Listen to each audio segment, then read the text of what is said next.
Episode 70, guys. Sorry, before we start. I 70. need to do that before we press record. All right. So let's jump straight into it then, guys. Good evening. Welcome to episode 70 of the Racing Line podcast. Racing's back. First race of the season. A lot to talk about. If you haven't watched the race, we'll just give you the first, second, and third of the podium position.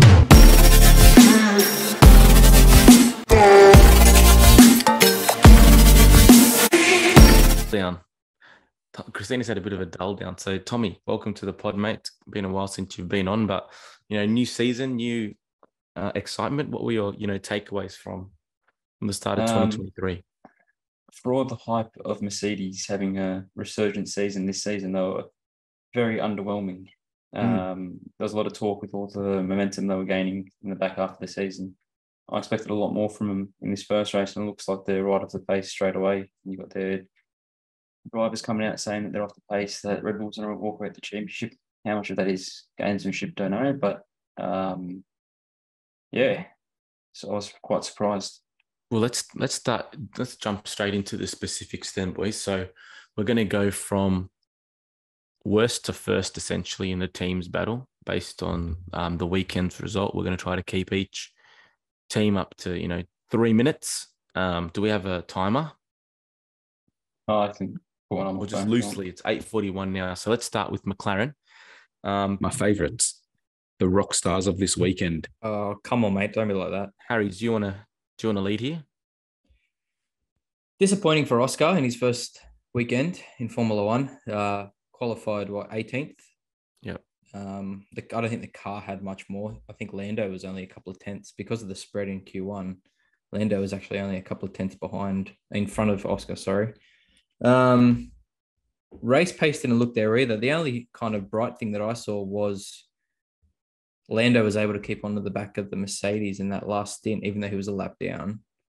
Kind of showed a little bit of pace there, but otherwise, they keep talking about these upgrades that they're bringing in however many races, but so is everyone else. So unless these upgrades give a major kick up in performance, could be a long season for Papaya. The thing that will be interesting, like underwhelming, yes, I guess, we'll talk. I was saying last week that they did enough testing. I think the proof's in the pudding now that they were definitely a little bit undercooked come the start of the season. And we've seen for 2 years now, really the car not ready to start the season. But if there's one kind of a nugget that I've been able to glean from this weekend is that Aston Martin and McLaren have both gone down very similar design philosophies, which is essentially deeply inspired from the Red Bull car of last year. So if they've got the same power unit in the car and roughly quite similar philosophies with the way that the cars are designed, if they do get the design together, that gives me a little bit of hope. Because right now, and again, we'll go in a little bit more detail moving forward, that Mercedes in the back of an Aston Martin looks a little bit better than the Mercedes in the back of a Mercedes. But we'll save that conversation for a little bit later on. Tommy, anything you picked up from Ferrari, mate, from McLaren? Any nuggets? Oh, just how poor they were. It didn't look like they had any outright pace in qualifying. Like Logan Sargent was unlucky not to knock Norris out. They had the exact same time. It's just that Norris set the time before Sargent. So really interesting though. Norris kind of picked up his pace. Like his pace was better in Q2 than it was in Q1. So I don't know if there was a bit of he made a mistake in Q1. But I'm surprised at how bad the cars have gotten since they had those years. I think it was 2020, 2021. They were on such an upward trajectory. And it seems just with the new regs and the new cars, they've just gotten so wrong and it's progressively gotten wrong. But yeah, I don't know if that's the way that they're going with it, or just I like you look at Aston Martin. Aston Martin was so mediocre last year, and they've made such a big leap. And you're thinking, how hasn't McLaren done that with all their recent success? Joey, my concern. sorry. Oh, go. No, sorry. go, Joe. We go. And I was going to throw to AlphaTauri. So if you got anything else about McLaren, shoot. I guess my concern with McLaren is, at what point do we start blaming the organization? And it is only race one, right? But the same issues that they were having last year with Danny Rick have carried over. They can't get the grip in the car. They can't get the car rotating the way that the drivers want. At what point do we look at the organization as a whole and say something's wrong, Well, and it needs to be fixed? If we hypothesize down that route and wanted to be real about it, the issue has to be what's his name? James Vowles. Zak Brown. No, I think Zak Brown has done a lot of good things for McLaren. I don't think, even from a McLaren perspective, you put someone else in there, they're going to be any better. But they brought James Vowles in 2.5 years ago from Toro Rosso to be the lead, engineer on the team. James Vowles is at Williams. Sorry, not James. Williams. Who's the guy from Toro Rosso that McLaren have? Stella. No. What's his name? Someone look it up while we talk. But anyway, all I want to say is he came. But last week. Listen to me. Hear me out. He came 2.5 years ago. He's seen the development of their last two cars, and they both are having the same problem. So one thing that we do know about Zak Brown and McLaren is that if he does make the wrong decision, he at least is man enough to admit it and then to rectify it. So if the car doesn't see the improvements that they expect, it wouldn't surprise me if they had a new kind of technical director sooner rather than later, because that's the biggest difference between the years before and the issue and the struggles that they're having now. All I'll say is, from last week we discussed the laps, or how many laps they did in testing, and I think realistically what we saw this weekend was, when you have the least laps in testing, this is what springs up when you have two separate different car problems. The lack of testing might not be the only problem, but when you don't have the laps under your belt that the other teams are putting in, I think it's very easy to see that one problem could be, it's just problems that they were never able to even encounter in testing. So James Key, not James Vowles.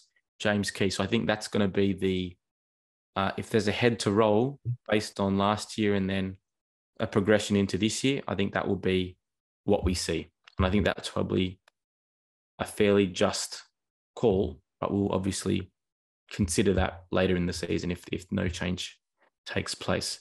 Let's go straight to Haas then, because Haas had an interesting weekend. We obviously know that Nico Hülkenberg's come back, had a really good job in qualifying, did a really good job considering it's his first time back in a car properly in 2 years. So what do we make of Haas, boys? There's potential there. You're going to have to talk a little bit harder for me, Tom, louder. They've definitely got potential. Their power unit seems to be pretty good. I think it would just take a little bit of time for Hülkenberg to get properly come to grips with the car. Magnussen shouldn't rough it here, but they're performing as you'd expect two veterans to perform. The fact that he got into Q3, was that like maybe he doesn't have the match fitness, like the race fitness for a full Grand Prix just yet? But I was pretty impressed with the Q3 entry. There's the fact that they got into Q3 and then neither car was really able to maintain the speed that they had in Q3 into the rest of the race give you guys any cause for concern? I wouldn't say it's cause for concern. I mean, if anything, I feel like they were on par with where they were going to be. I think they probably overachieved in qualifying a little bit, which is why they were able to get into Q3. But like realistically, it's the first race of the season. The track's a little bit of an anomaly by its very nature. So I don't know, until you get 3, 4, 5 races in and start seeing a few trends, to even like stake a claim based on last year, I think is futile. But yeah, like I feel like for me, they were kind of where they didn't surprise me. I was impressed with Hulkenberg, particularly with qualifying. But yeah, the car probably just needs to be developed. Like if there was one car, like if you were going to do a poll purely based on like an ignorant person's understanding of aerodynamics, and you were to poll all the cars in the championship, very, very easily probably get a poll with, Williams and Haas, fighting for first and second. So they're kind of about, where I expected, to be honest with you. But the fact that they got into Q3 is good for me. It's good for the sponsors. They struggle with sponsors. So for them to get MoneyGram into Q3 is good.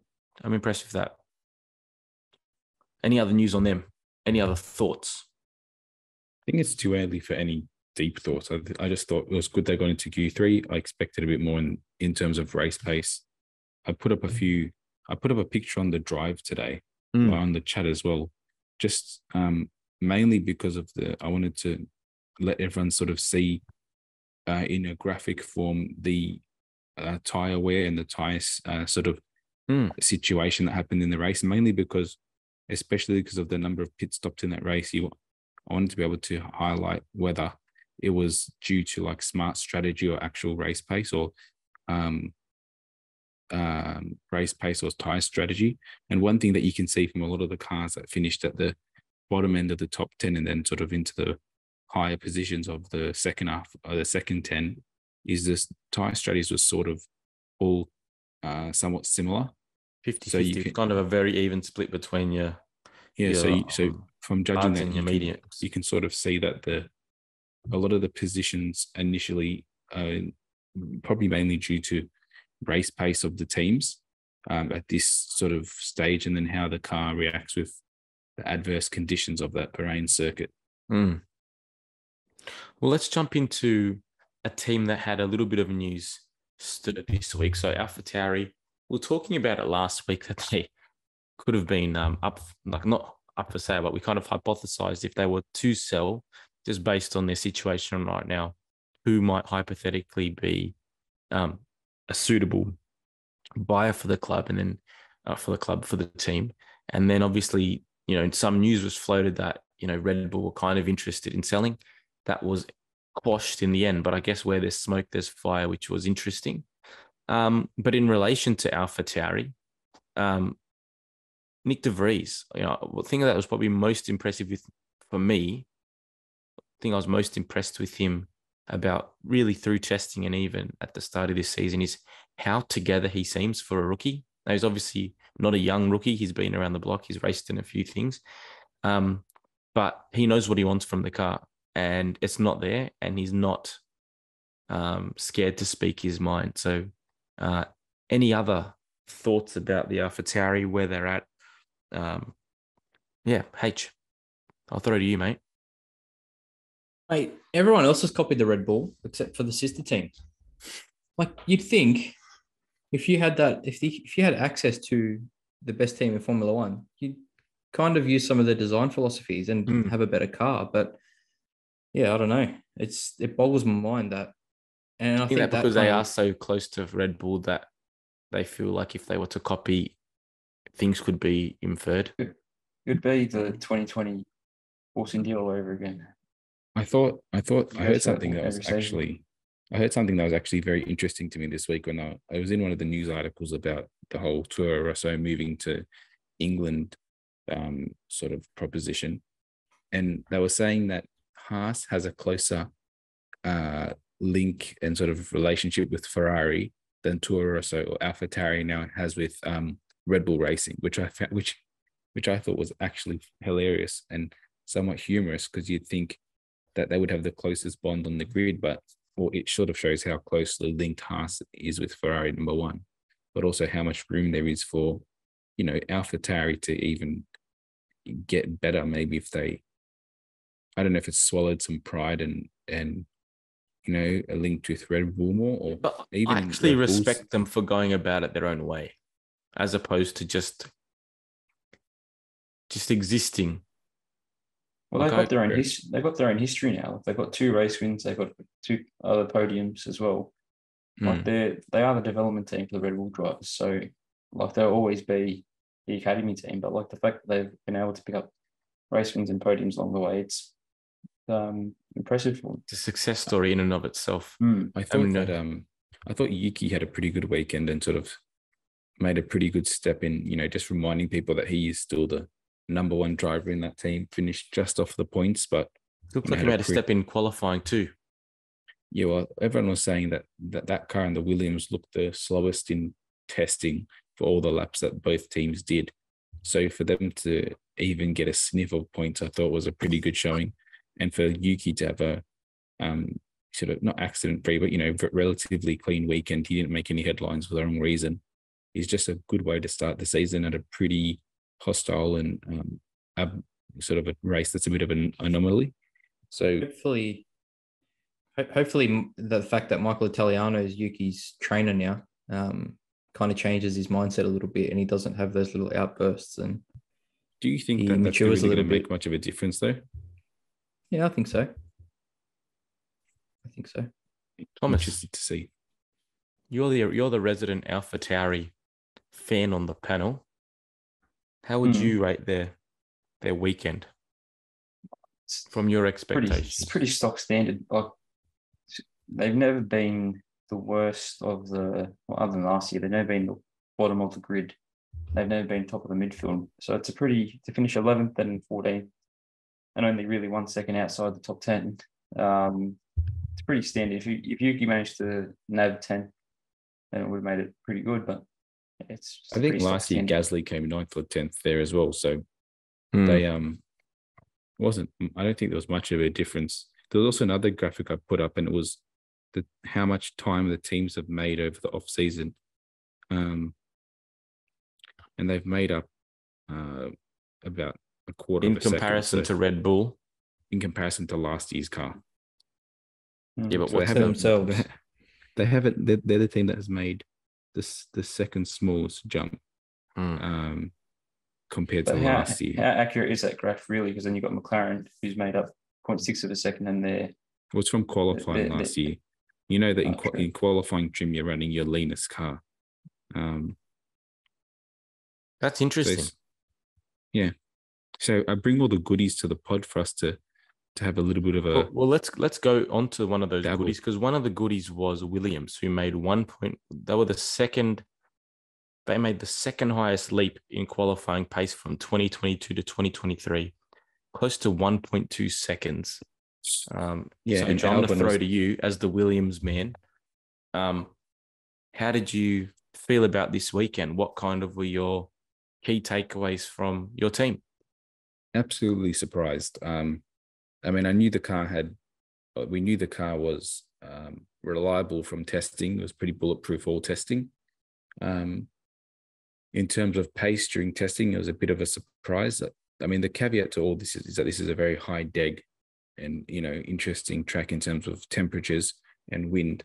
But Albon was adamant that there was more pace in the car, even in qualifying. And he said the pace he had, he was disappointed he didn't get into Q3, which I found interesting. I think that the main thing for me is that, number one, they finished this race without doing some elaborate, tricky tire strategy and sort of stretching the race, which is sort of a way that they had a strategy on par with everyone else, and they were competitive.